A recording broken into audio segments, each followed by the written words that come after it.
फिर उसे भगवान से दिया हुआ वचन याद नहीं रहता। दुनिया के नाना प्रकार के झंझट है, कार्य है, लौकिक भी है, व्यवहारिक भी है, पारिवारिक भी है, सभी को करने का समय है इसके पास, लेकिन भगवान के पास बैठने का 2 क्षण के लिए समय नहीं है। तो परमात्मा दया करे तो करे किस पे? यदि हमें किसी को कुछ देना चाहे तो उसके लिए तो ही छोड़ते हैं, या तो हम उसके पास जाएं या फिर वो हमारे पास आए। और जीव भगवान के पास नहीं जा रहा है, दुनिया में भटकता फिरता है, तो भगवान की दया दृष्टि कैसे मिले? प्यारे, उसके लिए तो तुम्हें भगवान की शरण में जाना होगा। और शरण में जाने से पूर्व भगवान की ओर ले जाने वाला अग्रसर जो सबसे प्रथम होता है वो हमारे गुरुदेव होते हैं। गुरुदेव का जब वर्ण होता है तो गुरुदेव हर शिष्य को सुंदर सुलभ मार्ग दिखलाते हैं। बताया कि है प्रसिद्ध संसार में पावन अवध प्रदेश, हरिश्चंद्र रविवंश में थे विख्यात नरेश। अयोध्या में महाराज हरिश्चंद्र का राज हुआ। ये कथा तो आप सभी ने सुनी होगी। संक्षिप्त में लेकर के चलते हैं, क्योंकि आज नवम स्कंद को भी पार करना है प्रभु कृपा से, और 10वें स्कंद में प्रवेश करना है। महाराज हरिश्चंद्र सत्यवादी है। ब्रह्म सभा में एक रोज संवाद छिड़ा कि धरती पर सत्यवादी कौन है। तो वशिष्ठ जी ने कहा, मैं बताता हूँ, मेरा शिष्य हरिश्चंद्र है। विश्वामित्र ने कहा, हो सकता है, लेकिन अभी तक इस बात का परीक्षण नहीं किया गया। बोले परीक्षण ही सही। विश्वामित्र जी ने ब्राह्मण का वेश बनाया, महाराज हरिश्चंद्र से राह में ही भेंट की और प्रश्न किया, राजन, मेरी बेटी विवाह के योग्य है, आप मुझे कुछ धन प्रदान दें जिससे मैं अपनी बेटी का विवाह कर सकूंगा। और मैंने सुना है, सुनता हूँ दीनों की सहाय, करना है केवल काम तेरा, और धर्म की ध्वजा धुरंधर है, शुभदान वीर है नाम तेरा। और तुम्हारा नाम भी दानवीर है राजन, मुझे कुछ धन दे दीजिए, इससे अपनी मर्यादा पर कुछ इच्छा दान चुका राजन, याचक की दीन बालिका के बस पीले हाथ करा राजन। बेटी का विवाह करना है और विवाह के लिए कुछ धन की आवश्यकता है। कहा उस समय महाराज हरिश्चंद्र ने कि गुरुदेव फिर घर चलिए, क्योंकि यह समय मेरे पास अधिक सेवा नहीं है। ब्राह्मण ने कहा, राजन, घर जाने से क्या होगा? घर में भी वही है जो मनुष्य के पास हर समय रहता। बोले मेरे पास यहाँ पर केवल कुंजी लगाम है, बोले वही दे दो। नपने कुंजी भार को संकल्प में पढ़ा और संकल्प पढ़ाई की दक्षिणा 60 भार सोना को स्वीकृति प्रदान की। राजन घर लौटे और प्रातः काल होने पर विश्वामित्र जी भेष बदल करके पहुंचे। राजन, मेरा 60 भार सोना। महाराज हरिश्चंद्र ने कोषाध्यक्ष को इशारा किया, जाओ धन लेकर के आओ, मुनिवर को सम्मान सहित दीजिए। ब्राह्मण देवता ने कहा, राजन जरा ध्यान से सोचिए, जिस सेवक को तुम आदेश दे रहे हो ये तुम्हारा सेवक नहीं है, क्योंकि कुंजी लगाम पर सारा राजकोष निर्भर करता है। इसलिए जो मुझे तुम देना चाहते हो इन सत्ता के बाहर दीजिए। अब तो महाराज हरिश्चंद्र को ध्यान आया कि मैंने तो सारी बागडोर इन ब्राह्मण देवता को दे दी। कोई बात नहीं, मैं स्वयं को बेच करके तुम्हारे ऋण को चुका दूंगा, अपनी पत्नी अपने पुत्र को भी चुरा लूंगा, फिर भी ब्राह्मण के धन को चुकता करूंगा, क्योंकि मैं क्षत्रिय हूँ, रघुकुल में जन्म लेकर के आया हूँ और रघुवंश की मर्यादा है। रघुकुल रीत सदा चली आई,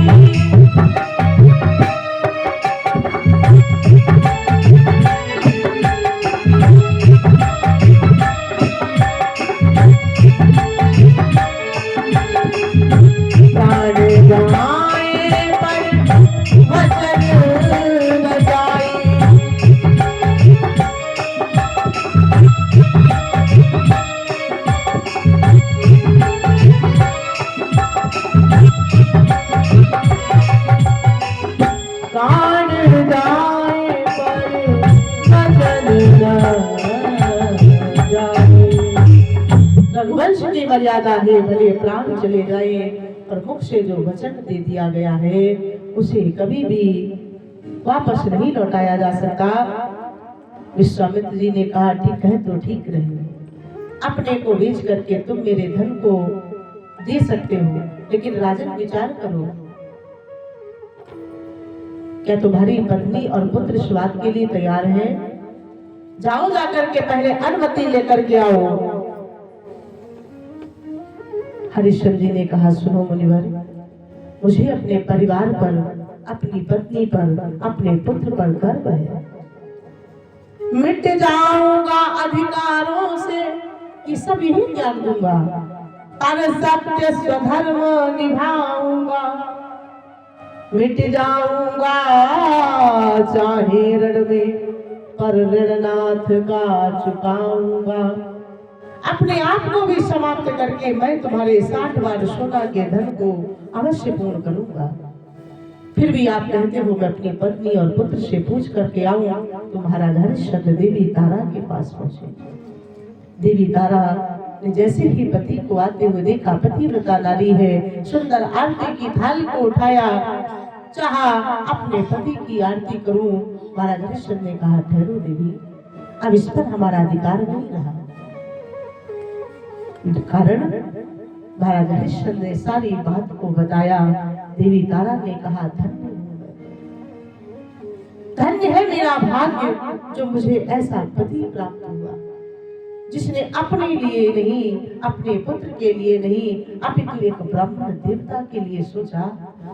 उस ब्राह्मण देवता के लिए स्वयं को भिक्षुक बना लिया है। हे प्राणनाथ, हे मेरे जीवन धन, मेरे पिता ने जब तुम्हारे हाथ में मेरा हाथ दिया था तो उस समय एक वचन लिया था कि बेटी, आज से तुम एक कुल की नहीं पर 2 कुल की मर्यादा को निभाना। मेरे घर का तो मान सम्मान तुम्हें बनाना ही है, पर पति के घर का भी मान सम्मान बरकरार रखना है। ऐसा कोई काम नहीं करना जिससे तुम्हारे पति के प्रेम पर, तुम्हारे पति के घर परिवार पर कोई भी आ जाने पाए। और उसके बाद भी जब पंचों ने, ब्राह्मणों ने वेद ध्वनि करके मेरी आपके साथ 7 भावर डाली, उस समय भी मैंने कुछ वचन लिए थे। पति सुख की अवस्था में हो या दुख की अवस्था में, हर हाल में मुझे अपने पति का साथ देना। तो नाथ, मुझे अपने दोनों वचन याद है, अपने पति का भी मान और अपने पिता के कुल का मान। चलिए, मैं शहर चलने के लिए तैयार हूँ। जैसे भी बने ब्राह्मण देवता के धन को शीघ्र अतिशीघ्र ही चुकता कीजिए। पुत्र रोहित ने सुना तो उसने भी कहा, चलो पिताजी, क्यों देर कर रहे हो? महाराज हरिश्चंद्र ने कहा, चलता हूँ, लेकिन सोच रहा हूँ, जो ये चक्रवर्ती का पद मुझे कंटक की भांति से खटक रहा है, आखिर कहाँ जाकर के स्वयं को बेचे? जहां भी जाकर के बेचेंगे ये धन मेरा ही कहलाएगा।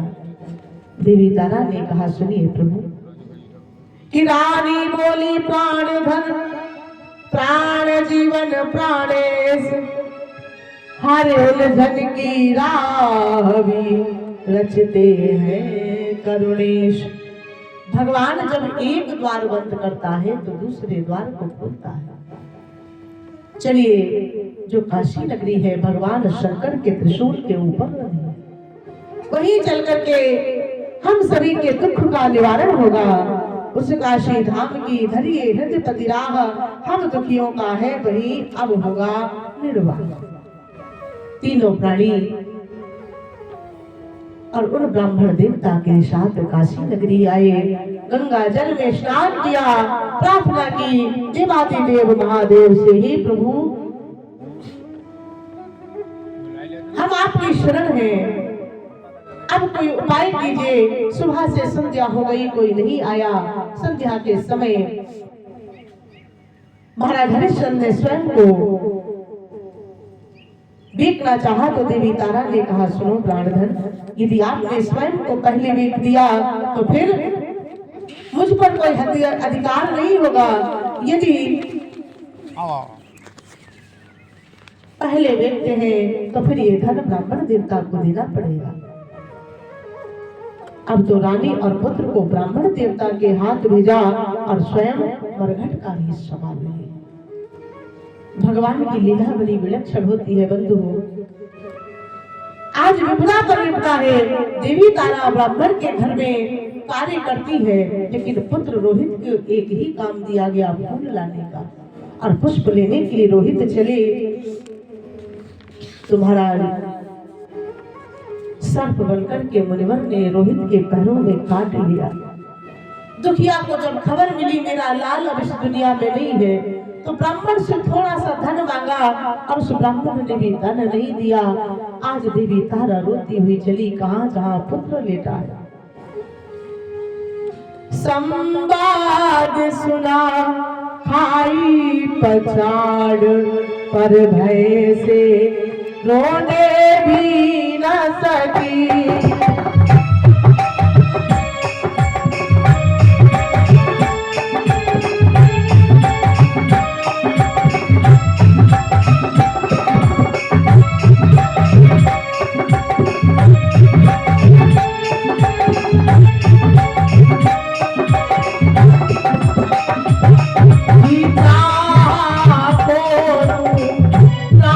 मगर कर भगवत होने भी न सकी।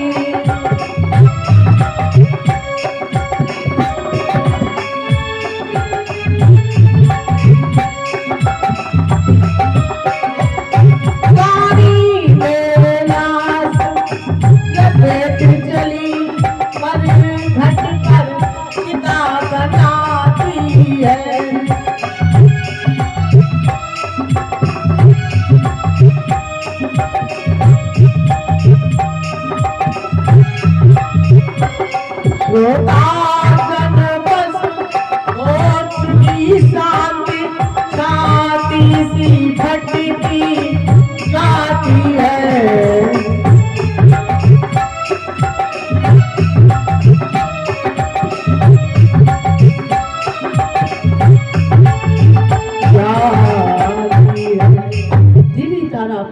कभी हृदय से लगाती है बंधुओं, तो कभी रोती है, कभी विलाप करती है, कभी लाल को बुलाती है मेरे लाल।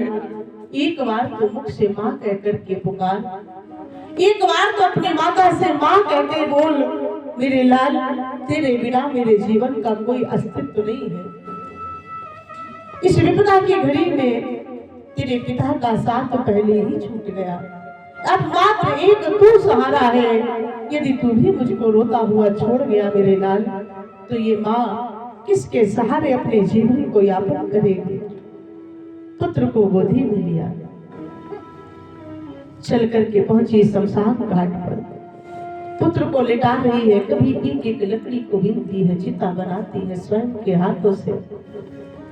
उस दुखियारी के मन की व्यथा ऊपर दृष्टि डाली और कहा नाथ, मैंने अपने जीवन में सदैव सत्य का साथ दिया, एक सत्यवादी महाराज की पत्नी हूँ, और ऐसे के जीवन में इस प्रकार से संकट ही राहत बनाते क्यों बिगाड़ा, बिगाड़ा रे नसीबा, ऊपर वाले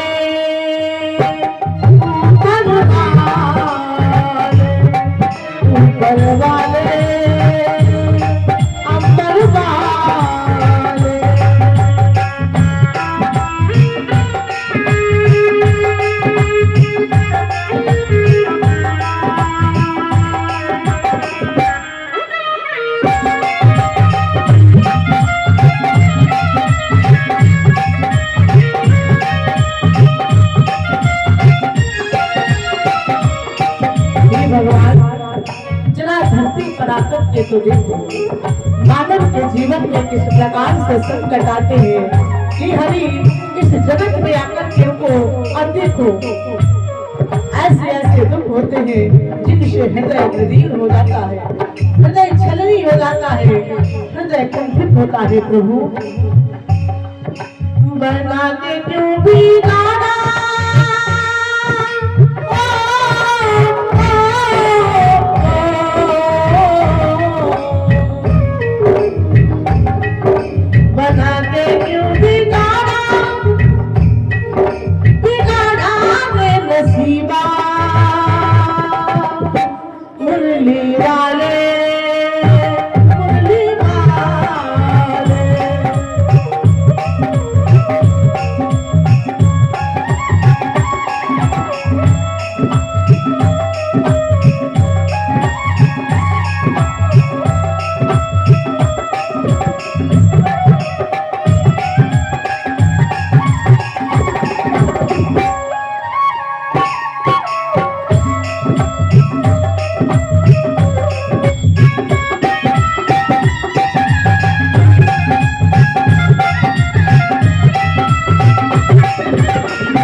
हो रही है, आकाश में अंधियारी छाई, बादों की काली घोर दिशा, ऊपर से बादल की गर्जन,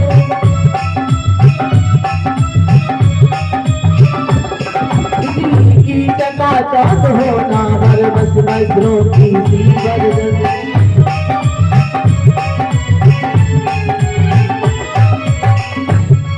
दुखिया का यहाँ रुदन करना, देखे प्रभु किसकी छाती है,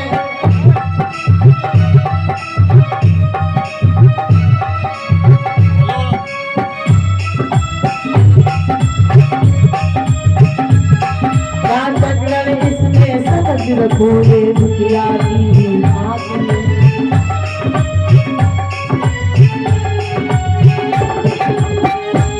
सोचिए, विचार कीजिए, जो एक राजा की पत्नी जिसके पास हर सुख सुविधा, लेकिन आज बेटे का अंतिम समय है तो कोई साथ नहीं है, रोती है, विलाप करती है, प्रभु अब तो उस बुढ़िया की पुकार को सुनो।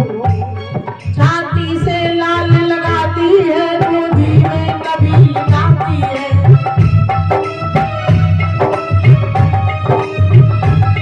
करती तैयार किताबी है, चित्त हुई बुलाती जाती है।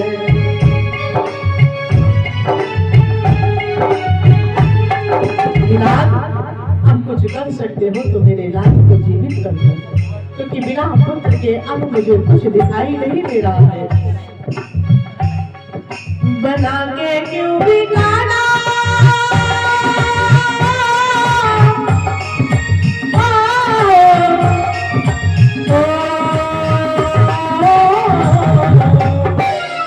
बना के क्यों बिगाड़ा, बिगाड़ा रे नसीबा, मुरली वाले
कर रही है, रो रही है, भगवान से कहती है, राम एक माता के जीवन में ये समय अब कभी न दिखागा। एक माता, उसका पिता, उसका पुत्र शांत इस अवस्था में हो, उस माता से धीरज का परिचय लिया जाए। ये गोविंद अब किसी माँ के सामने ये दृश्य न दिखलाना। रो ही रही थी, उसी समय कानों में आवाज आई, कौन हो देवी? यहाँ पर किसी भी का अंतिम संस्कार करने से पहले कब्र लगता है। देवी तारा ने मुड़ करके देखा, अपने नाथ को पहचान गई और कहने लगी, रुको नाथ, यदि तुमने आगे बढ़कर के देखा तो फिर तुम्हारा जो ये धर्म और कर्तव्य है यही की यही रखा रह जाएगा।